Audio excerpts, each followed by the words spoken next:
Gising! Naririnig mo yun? Ano na naman bang sinisigaw mo, Jenny? Wala pa ngang 8:00. Si Dina at si Robert nag-aaway na naman, no? Ang lakas-lakas pa.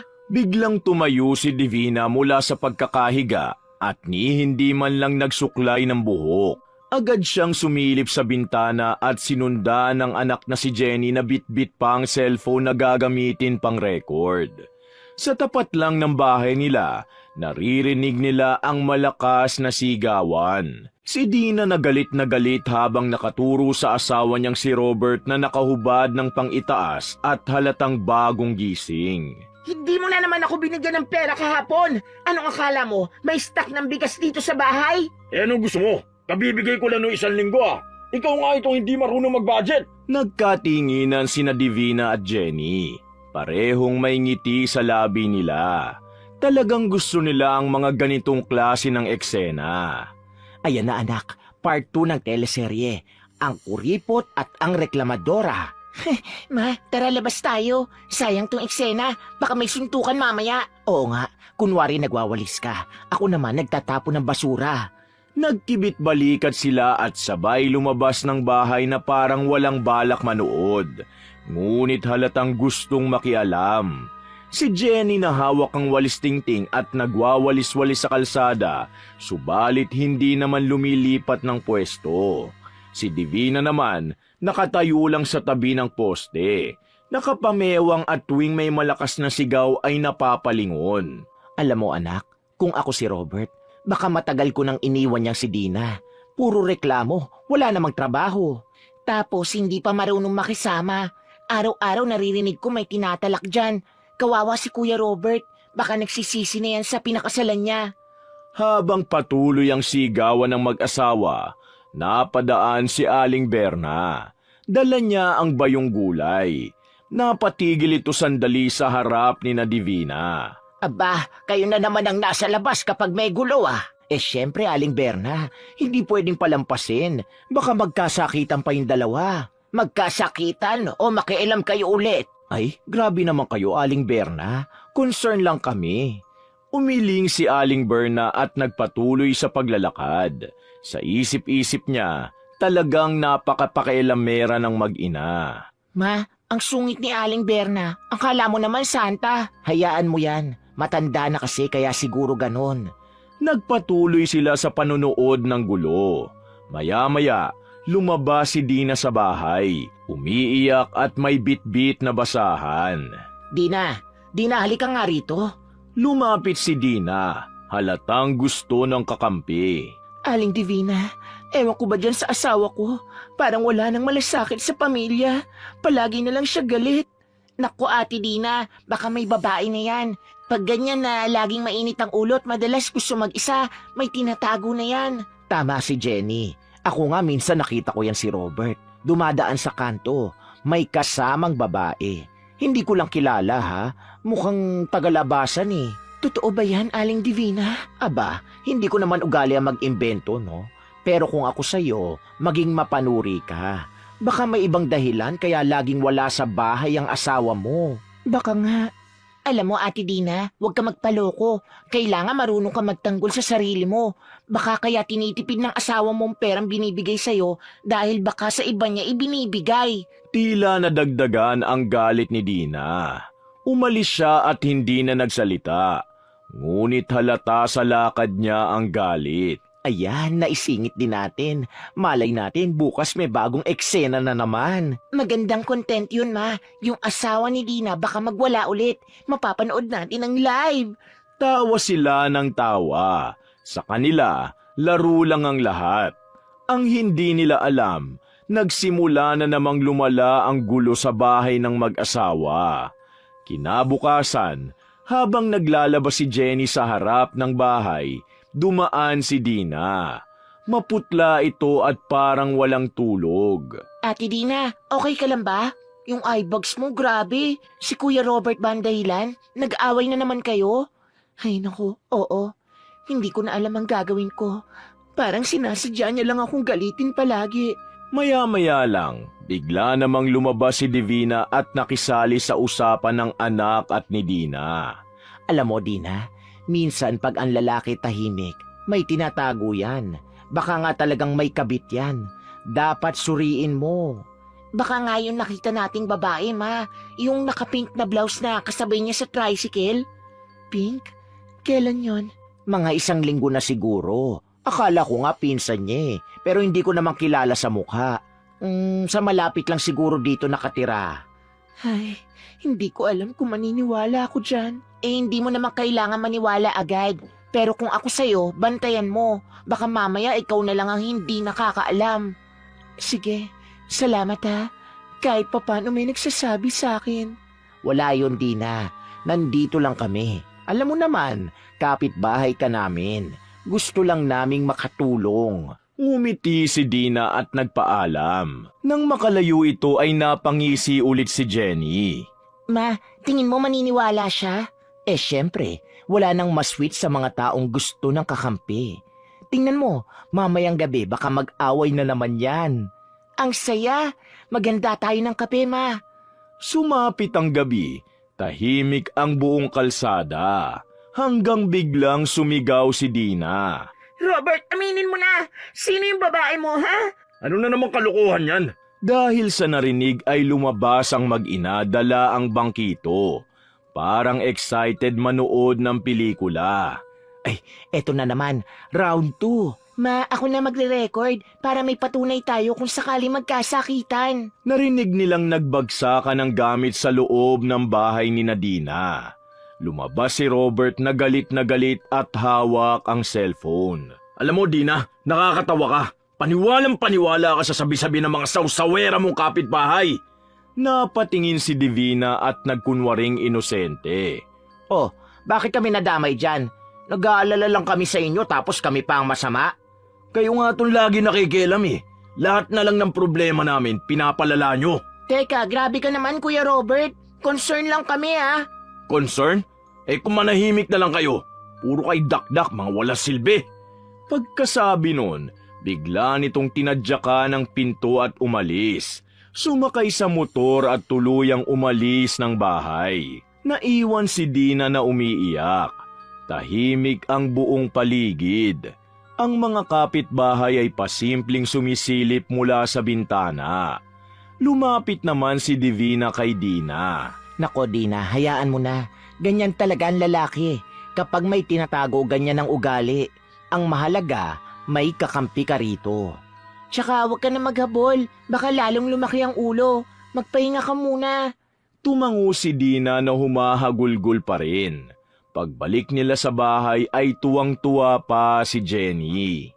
Ma, grabe. Ang bilis ng pangyayari. Wala pang 1 linggo, hiwalay na yata. Ganyan talaga, anak. Pag may apoy, konting hangin lang, lalong lalagablab. Sabay silang natawa ngunit sa labas ng bahay, may ilang kapitbahay na nagbubulungan. Ang gulo na naman. Kung hindi dahil sa mag-inang yan, di siguro maghihiwalay si Nadina at Robert eh.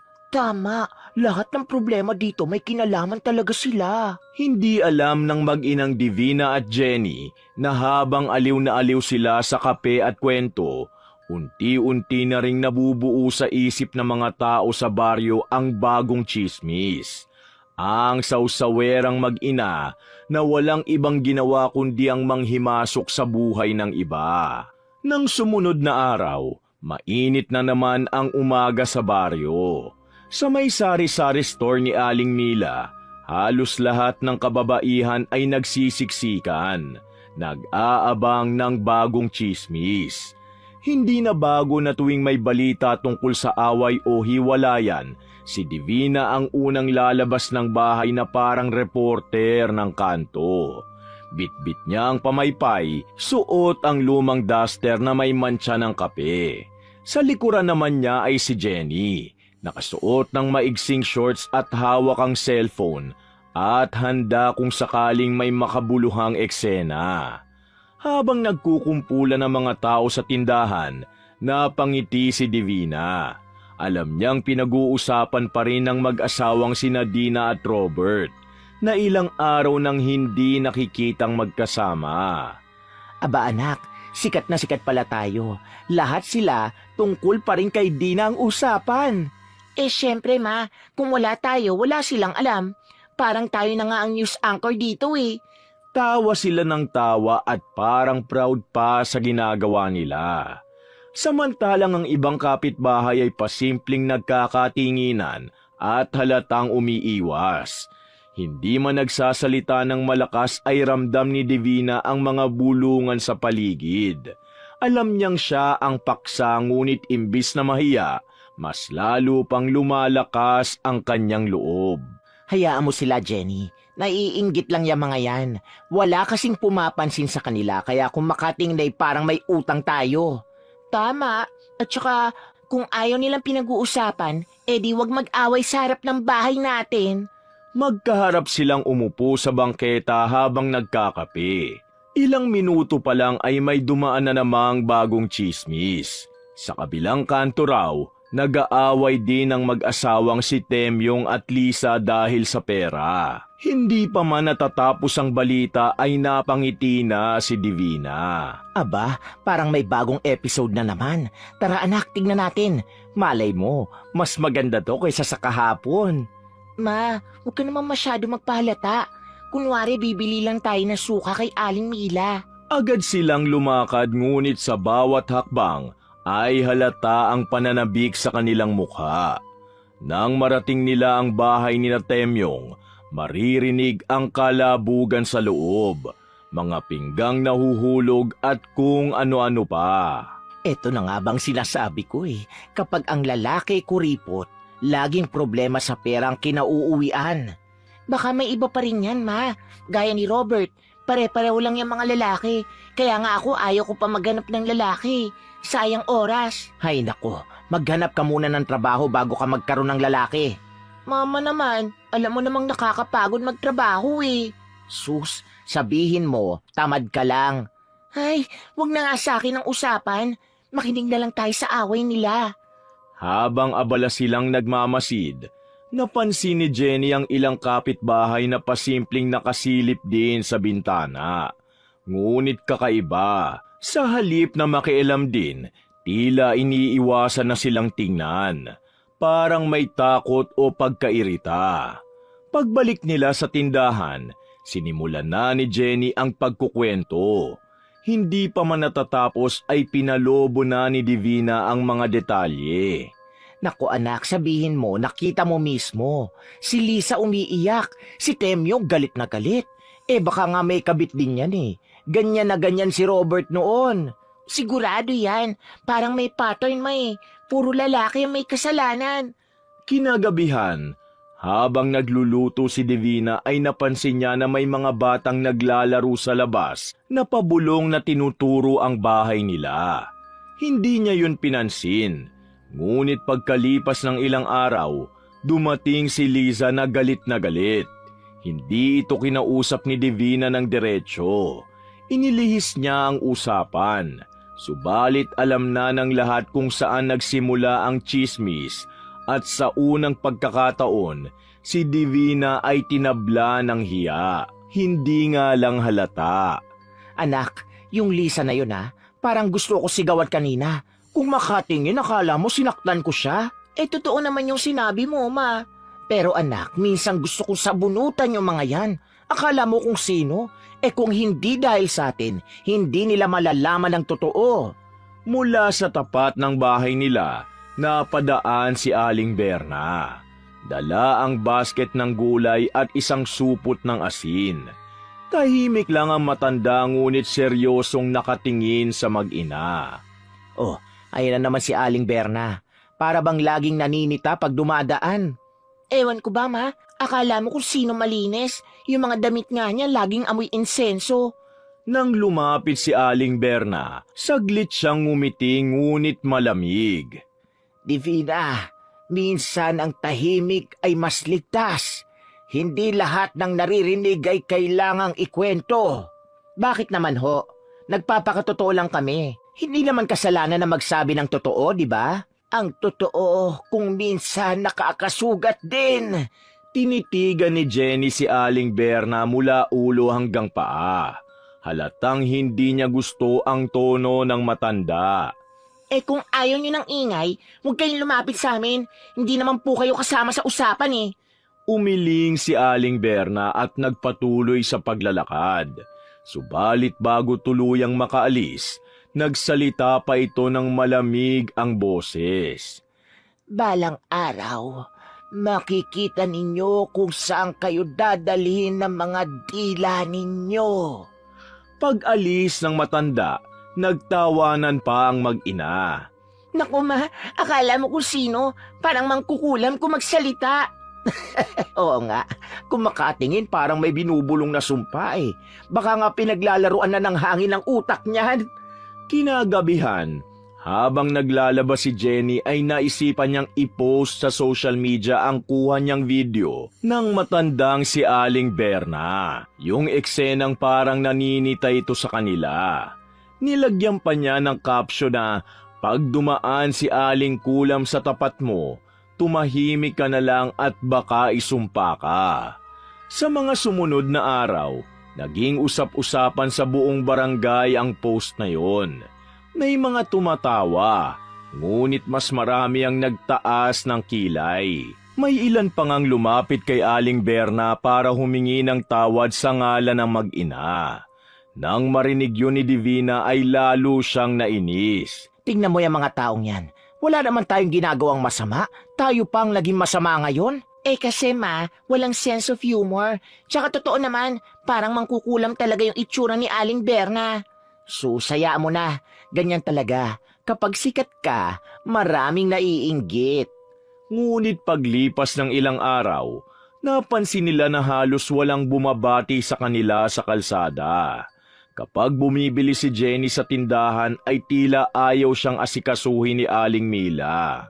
Kapag dumadaan naman si Divina, biglang nagkakanya-kanyang iwas ang mga kapitbahay. Hindi sanay doon si Divina. Anak, parang biglang lumamig ang mga tao sa atin ha. Ni si Mila hindi nang humingiti. Hayaan mo sila ma, magagalit lang tayo kung papansinin pa natin. Ngunit nang sumapit ang gabi, habang nag-uusap silang mag-ina sa labas ng bahay, biglang dumaan si Aling Berna. Bit-bit ang maliit na bayong at dumiretso sa dulo ng kalsada. Tahimik ngunit nang mapadaan sa tapat ng bahay nila, napahinto ito sandali. Hindi nagsalita ang matanda. Tinitigan lang sila ng ilang segundo bago muling naglakad. Sa katahimikan ng gabi, narinig ni Divina ang aso sa malayo na kumahol ng sunod-sunod. Ma, bakit parang iba yung pakiramdam ko pag dumadaan ang matandang yun? Hindi ko nga rin alam eh. Halika na, pumasok na tayo. Habang papasok sila sa bahay, may malamig na simoy ng hangin ang dumaan sa pagitan nila. Hindi nila alam, sa dulo ng kalsada sa ilalim ng mahina at dilaw na poste, nakaupo roon si Aling Berna. Nakapikit, tahimik at tila may binubulong. At sa baryong yun na dati ay puno ng ingay at tawanan, unti-unting sumisingit ang tahimik na tensyon. Ang mga dating nakikitawa sa sawsawerang mag-ina, ngayoy nagsisimula ng umiwas. Sa di kalayuan, naririnig ang malakas na tawa ni Divina at Jenny. Masaya pa rin sila. Akala nila'y kontrolado nila ang lahat. Ngunit sa paligid nila ay unti-unting nagbabago ang ihip ng hangin. At sa susunod na mga araw, sila naman ang magiging paksa ng sariling kwento nilang sinimulan. Harapin niyo ang parusa at matuto. Kinabukasan, tahimik sa labas. Subalit sa loob ng bahay ni Divina, maingay ang electric fan na umaandar buong gabi. Si Jenny ay nakabalot pa sa kumot, pawis na pawis at nakangiwi habang nakapikit. Bigla siyang napabalikwas ng bangon nang maramdaman niyang parang may matigas na bagay sa loob ng pisngi niya. Unay naisip niyang natulog lang siya na may kagat-kagat sa bibig. Ngunit nang kapain niya ay parang may nakaumbok. Dahan-dahan siyang bumangon at naglakad papunta sa salamin. Nang ibuka niya ang bibig, Halos mapaatras siya sa nakita. Sa loob ng kanyang pisngi, may namuong bukol. Malaki, parang itlog at mamula-mula. May tila manipis na ugat sa paligid. Hindi siya makapagsalita sa gulat. Hinawakan niya ang pisngi niya at sa bawat dampi ng daliri, para siyang tinutusok. Parang may kumikilo sa loob. Napaatras siya at napasigaw. Matulong! Mabilis na lumabas ng kwarto si Divina na nakasampay pa sa balikat ang tuwalya. Ano na naman yan, Jenny? Ang aga-aga ano na naman sinisigaw mo? Tignan mo to! Tinuro niya ang loob ng bibig habang umiiyak. Lumapit si Divina at bahagyang sumilip. Nako anak, singaw lang yan. Wala yan. Lagi ka kasing puyat tapos malamig pa ang iniinom mong soft drinks. Hindi to singaw. Ang laki Parang may gumagalaw sa loob. Naiinis ngunit bahagyang nag-aalala ang kanyang ina. Kumuha ng isang baso ng tubig si Divina at iniabot sa anak. Oh, uminom ka. Magmumog ka ng asin. Lalambot din yan mamaya. Huwag ka maarte. Ngunit habang nagsasalita si Divina, napansin niyang nanginginig si Jenny. Hawak ang pisngi at namumutla. Gumagalaw talaga. Napaatras si Jenny mula sa salamin at nanginginig. Habang nakatapat ang ilaw sa kanyang mukha, malinaw niyang nakita na parang may maliit na umbok sa loob ng pisngi na gumagalaw. Paikot, mabagal ngunit buhay. Para bang may gustong lumabas. Napasigaw siya at napahawak sa pader. May gumagalaw nga! Jenny, tumigil ka nga. Baka imagination mo lang yan. Ngunit bago pa siya makalapit sa anak, biglang kinamot ni Divina ang braso niya. Mula sa balikat pababa sa siko, tapos sa bandang leeg. Ay, ano to? Bakit ang kati? Sa unay akala niya'y lamok lang. Ngunit ilang segundo lang, kumalat na ang kati sa dibdib, sa tiyan at sa likod. Tila may gumagapang sa ilalim ng balat. Mula noon ay nagsimula na siyang magkamot ng sunod-sunod. Jenny, ang kati! Grabe! Para akong tinutusok ng karayom! Ngunit si Jenny ay hindi na halos marinig ang ina. Abala sa paghawak sa pisngi habang umiiyak at nanginginig. Matulungan mo ako! Ang sakit! May gumagalaw talaga! Lumapit si Divina ngunit halatang hirap din siya. Ang mga kuko niya ay may bahid ng dugo dahil sa kakakamot. Ang balat niya ay namumula at nagmukhang may mapupulang butlig. Aray ko, bakit ganito? Para ako sinusunog! Hinubad niya ang duster at dali-daling tumapat sa bentilador. Ngunit imbis na guminhawa, lalo pa siyang pinagpawisan. Ang balat niya ay mas uminit sa haplos, tila napaso. Jenny, buhusan mo ko ng malamig na tubig! Nanginginig si Jenny habang binubuksan ang gripo. Nilagyan niya ng tubig ang timba at ibinuhos sa ina. Tumalsik ang tubig sa sahig. Malamig ngunit wala itong naitulong. Si Divina ay patuloy sa pagkakamot. Baka allergy. Pumunta na tayo sa health center. Anong health center? Hindi ko na kaya, Jenny. Ang kati talaga. Habang nagkakagulo, si Jenny ay patuloy na umiiyak. Sa bawat salita niya ay sumasakit ang pisngi.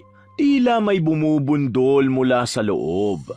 Nang tumingin siyang muli sa salamin, halos hindi na niya makilala ang sarili.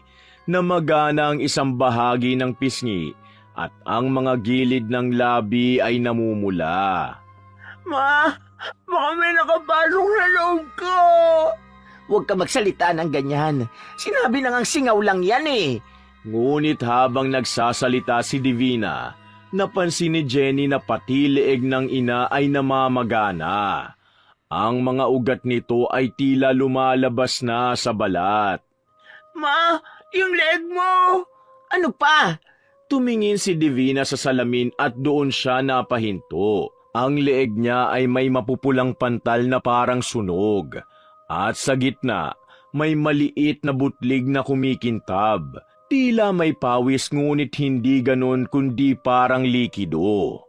Sinubukan niyang kamutin, ngunit mas lalong lumala. Diyos ko, ano to? Tumakbo si Jenny palabas ng bahay, bit-bit ang cellphone. Umiiyak at sumisigaw ng tulong. Ngunit walang lumapit. Ang mga kapitbahay ay tila nag-aalangan. May ilan pang sumilip sa bintana, subalit agad ding nagkubli. Naiwan si Divina sa loob. Hinihingal, pawis na pawis at pilit nilalabanan ng kati. Ang sahig ay basa sa tubig. Mula sa labas ay naririnig ang iyak ni Jenny, ngunit hindi niya na kayang sumigaw pabalik. Ang dibdib niya ay parang nasusunog na, at sa bawat hininga, may kirot siyang nararamdaman. Pagbalik ni Jenny, hawak niya ang tuwalya. Nilapitan niya ang ina na ngayon ay nakaupo na sa sahig.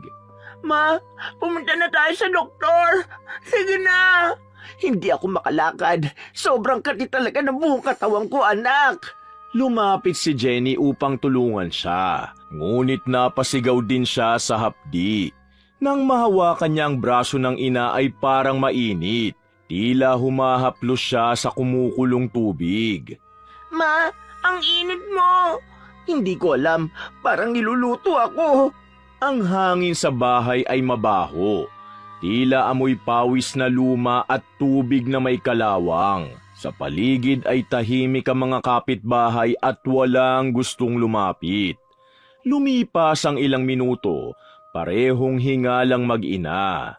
Si Jenny ay nakaupo sa gilid, hawak pa rin ang pisngi na namamagana.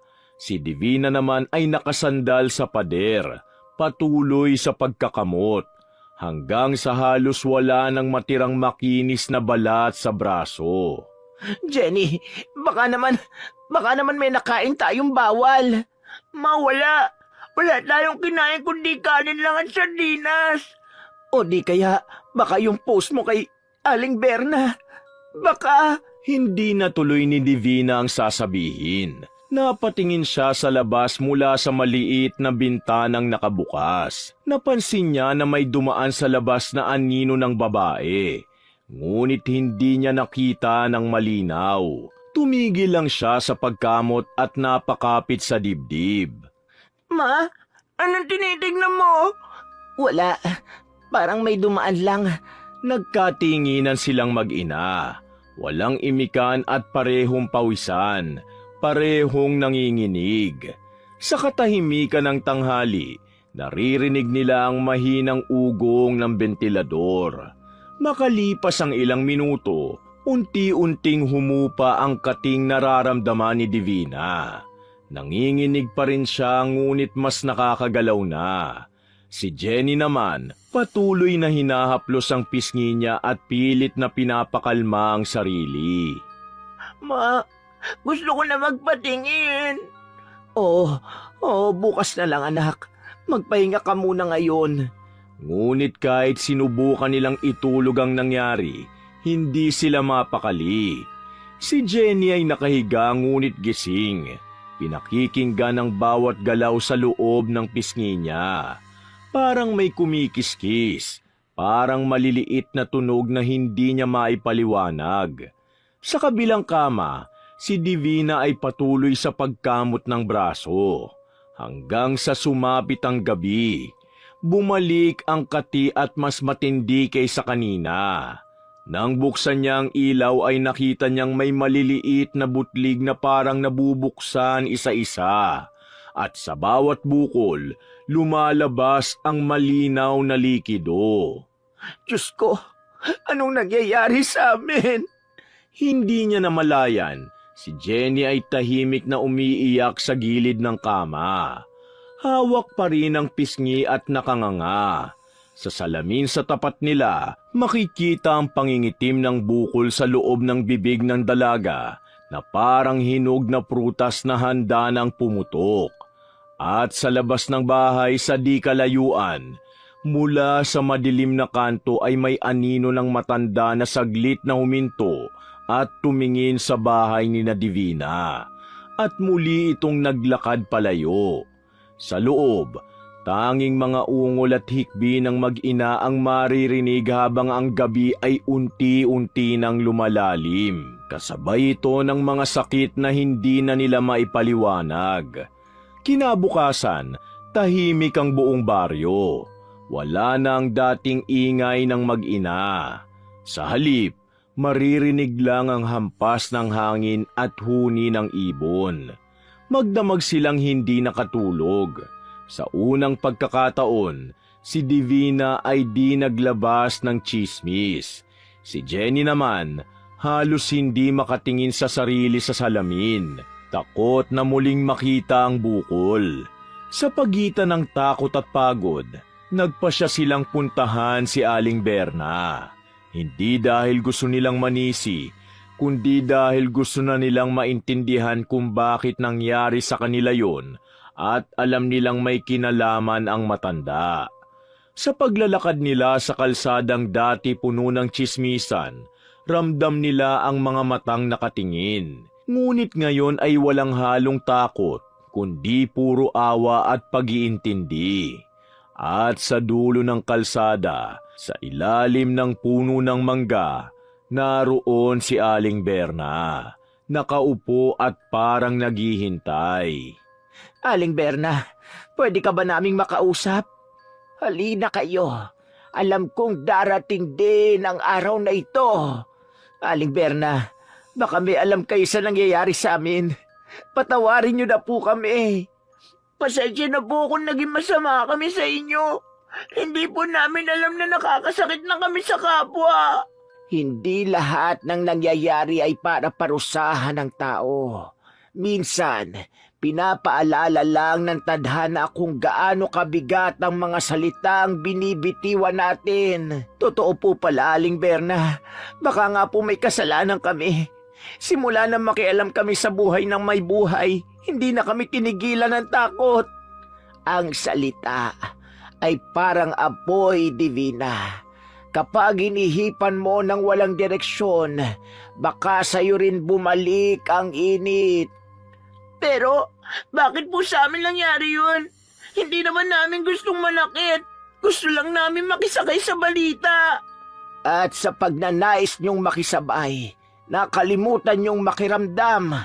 Hindi lahat ng ingay ay kailangan mong dagdagan. Minsan, mas makapangyarihan ang katahimikan. Ang totoo po, naiinggit ako kay Dina. Maganda ang buhay at may trabaho ang asawa niya. Parang gusto kong maramdaman na ako rin ay may alam, kahit hindi naman totoo. Ang inggit ay tulad ng laso na unti-unting sumisira sa loob hanggang sa wala ka ng mabuting maramdaman para sa iba. Aling Berna, kung totoo man yun, paano po namin mababawi? Humingi kayo ng tawad. Hindi sa akin kundi sa mga nasaktan nyo. At higit sa lahat, patawarin nyo rin ang sarili nyo. Gagawin po namin. Salamat, Aling Berna. Sana po mapatawad din kami ng mga tao rito. Ang pagpapatawad ay hindi hinihingi. Ito'y pinatutunayan sa pagbabago. Naglakad ang mag-ina palayo. Ang dating magaan na hakbang nila tuwing pupunta sa tsismisan, ngayon ay nag-iba. Bawat hakbang ay mabigat na puno ng hiya at pagsisisi. Ma, baka ayaw nila tayong kausapin. Wala nang mas masakit kaysa sa sarili mong konsensya, anak. Kailangan nating humingi ng tawad. Pagdating nila kina Dina ay nakaupo ito sa harap ng bahay at may hawak na labada. Tila nagulat ito nang makita sila. Oh, Aling Divina, Jenny, anong sadya niyo rito? Dina, gusto lang naming humingi ng tawad. Lahat ng nasabi namin noon tungkol kay Robert, sa babae, lahat yon kasinungalingan. Oo, gawa-gawa lang namin yun, Ate Dina. Wala pong ibang babae si Kuya Robert. Ginawa lang namin yung para pag-usapan ng mga tao. Alam ko na.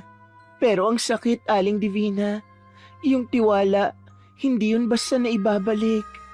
Naiintindihan ko, Dina. Kung pwede lang burahin, matagal ko nang ginawa. Pero kung may magagawa ako para mapatawad mo, sabihin mo lang. Tahimik si Dina ngunit makikita ang pagluha niya. Ilang sandali ay lumabas si Robert at lumapit. Divina, Jenny, alam niyo bang muntik na kami maghiwalay ni Dina dahil sa sinabi niyo? Pero ngayon, naging maayos na kami. Wala na sana kayong sasabihin na makakasama sa relasyon namin mag-asawa. Pasensya na po, Kuya Robert. Hindi na po mauulit. Ang mahalaga, natutunan niyo na.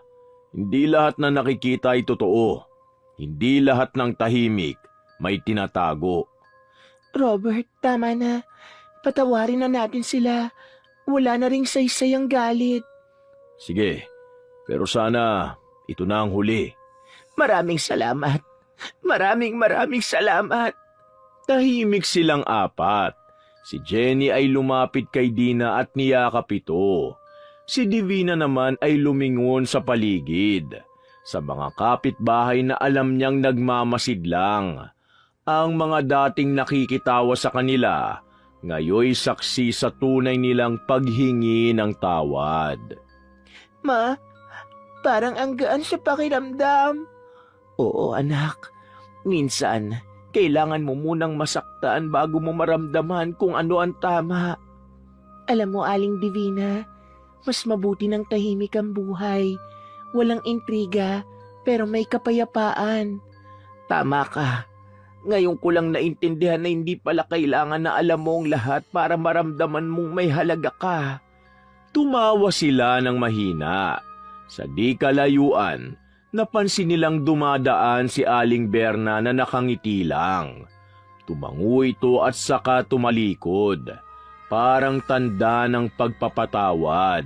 Ma, tingnan mo si Aling Berna. Ngumiti siya. Saka nawala na rin ang bukol sa loob ng pisngi ko. Oo, ibig sabihin siguro tama na tong ginawa natin. Totoo nga pala talaga na may kinalaman siya. Pero hindi na masama. Ngayon natuto na tayo.